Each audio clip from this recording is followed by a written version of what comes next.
2026-ի աշնանը Հայաստանը պատրաստվում է ընդունել COP17-ը կենսաբազմազանության մասին կոնվենցիայի կողմերի 17-րդ համաժողովը, ինչ ունի մեր երկիրը ներկայացնելու աշխարհին։ Այս հարցին Զանգեզուրի պղնձամոլիբդենային կոմբինատի կայուն զարգացման գծով տնօրեն Արմեն Ստեփանյանի պատասխանը լավատեսական չէ։ Ներկայանալու բիզնեսի տեսանկյունից մենք ցավոք սրտի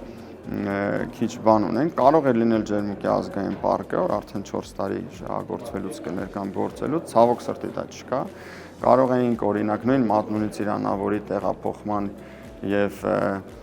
պոպուլյացիայի վերականգնման վերաբերալ հաջողություններ գրանցեինք եւ դա որպես շոուքեյս ցույց տալ միջազգային, դա էլ չհաջողվեց։ Այսօր դա ապագայի բան է։ Մի բան, որ մենք մեր մասով որպես Զանգեզուր պարտավորվենք եւ փորձենք այդ պարտավորությունը ժամանակին հասցնել, իհարկե ժամանակային մեծ խնդիր ունենք, դա հենց այդ COP17-ի խնդիրներին առնչվող միջազգային հաշվետվողականությունը փորձում ենք այս տարի առաջի անգամ անել ու ելի ցավով պետք է արձանագրեմ, որ կլինենք, եթե հասցնենք, կլինենք առաջինը ու ցավոք սրտի տարիներ շարունակ կմնանք միակը։ Կայուն զարգացման համար հարկավոր է համագործակցություն շահագրգիռ կողմերի միջև, նշում է Արմեն Ստեփանյանը։ Այդ առումով մեր երկրում դեռ անելիք կա, շատ գործ կա անելու նաև հանքարդյունաբերության վերաբերյալ հանրության շրջանում տարածված միֆերը վերացնելու համար։ Արմեն Ստեփանյանի կարծիքով կոմունիկացիայի պակասն է խնդիրը։ Որպես արդյունանող մենք շատ անգամ բավականին լավն ենք, բայց որպես կոմունիկատոր մեր խնդիրների եւ մեր հաջողությունների այդտեղ մենք իսկապես լուրջ թերանում ենք։ Հայաստանում կայուն զարգացման քննարկումից միտումնավոր կամ անգիտակցաբար դուրս է մնում հանքարդյունաբերությունը։ Գյուղատնտեսության ու քաղաքաշինության ոլորտների ազդեցության համեմատ հանքարդյունաբերության վնասակար հետևանքները չափազանցված են, նշում է ԶՊՄԿ կայուն զարգացման գծով տնօրենը։ Մինչդեռ ոլորտում միլիոնավոր դոլարներ են ծախսվում բնության վրա հնարավոր ազդեցությունը գնահատելու ու մեղմելու համար։ Էլ ամեն բզեզ, էլ խոտ, էլ ծաղիկ, էլ թիթեռ, ինչ ասես, իր ազդեցությունը, իր կենսաբազմազանության արժեքը, որպեսզի տեսնենք մեր գործունեությունը ինչ կորուստ է թողում եւ ինչ հաբիտատում ենք մենք այսօր մեր գործունեությունը իրականացնում։ Խնդրում եմ մի հատ օրինակ բերեք գյուղատնտեսական ծրագրի, որը նման խորությամբ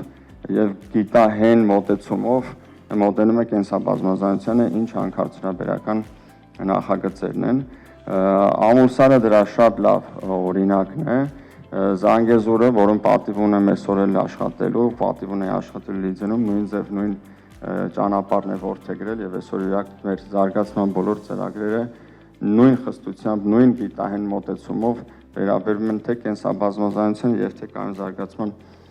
ոլորտներից բոլորին։ Հիմնվելով միջազգային փորձի վրա Արմեն Ստեփանյանը պնդում է, հանքարդյունաբերությունն ունի գործիքակազմ, որը թույլ է տալիս կառավարել բնապահպանական ռիսկերը։ Հայաստանը մեծածավալ աշխատանք է կատարել կենսաբազմազանության պահպանման ոլորտում ու թեև այս պահին բախվում է բնապահպանական մեծ մարտահրավերների, սակայն ունի մեծ ներուժ։ Երևանում հայտարարեց Հայաստանում Եվրամիության պատվիրակության ղեկավարը կայուն զարգացմանը նվիրված միջազգային համաժողովի ժամանակ։ Այս միջոցառումը յուրատեսակ կամուրջ է Բրազիլիայում կայանալիք COP30-ի եւ 2026-ի աշնանը Հայաստանում կայանալիք COP17-ի միջև։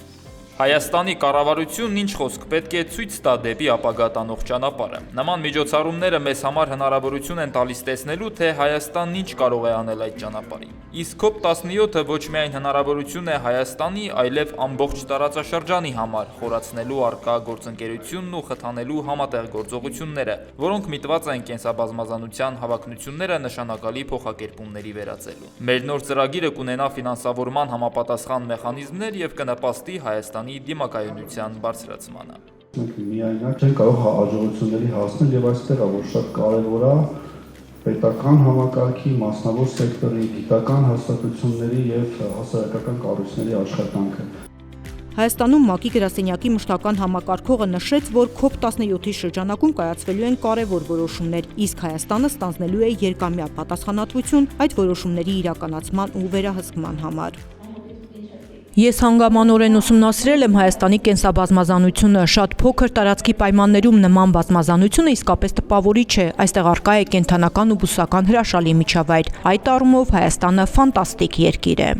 Սովորաբար Հայաստան են գալիս ցածր ակնկալիքներով, բայց այստեղից հեռանում են տպավորված, որովհետև այս երկիրը ցուցադրելու շատ բան ունի։ COP17-ին հարկավոր է ցույց տալ դրական օրինակներ, դեռ ուշ չէ, կարելի է այդ ուղղությամբ աշխատել։ Կառավարությունը պետք է դաշտը նախապատրաստի, բայց անելիք ունեն բոլորը՝ գործադիրը, բիզնեսն ու ամբողջ հասարակությունը։ Հայաստանի մասնակցությունը առաջիկա COP30-ին, իսկ հետո արդեն մեր երկրում COP17-ի անցկացումը կայուն զարգացման ոլորտի համար միաժամանակ եւ մարտահրավեր է եւ հնարավորություն, նշում է Արմեն Ստեփանյանը։ Նրա խոսքով հանքարդյունաբերական ոլորտի բարեփոխումները տարիներ են պահանջել, շատ դեպքերում ի վնաս ընկերությունների, բայց հենց այդ ճնշման արդյունքում է, որ ոլորտն այսօր դարձել է ավելի կայուն, իսկ նոր նախագծերը առավել անվտանգ ու համահունչ միջազգային չափանիշներին։ Այսօր նենց է ուժեղացել ստանդարտը հանքարդյունաբերության մեջ, որ ինքը համարյա գրեթե դառել է անխոցելի նոր պրոյեկտները նենց լավ են նախագծվում ու արվում, որ ընդհանրապես խնդիր չունեն։ Բոլոր ոլորտների համար կարելի ասել օրինակ էլի կարող է լինել։ Բիզնեսը չի կարող գործել մեկուսի, նշում է Արմեն Ստեփանյանը, հարկավոր է համագործակցություն, առանց դրա երկարաժամկետ արդյունք չի լինի, ու թեև առջևում դեռ բազում խնդիրներ կան, բնապահպանական, սոցիալական, անվտանգության ու այլ տեսանկյուններից, սակայն հանքարդյունաբերության ոլորտը այլ ավելի բարձր մակարդակում է։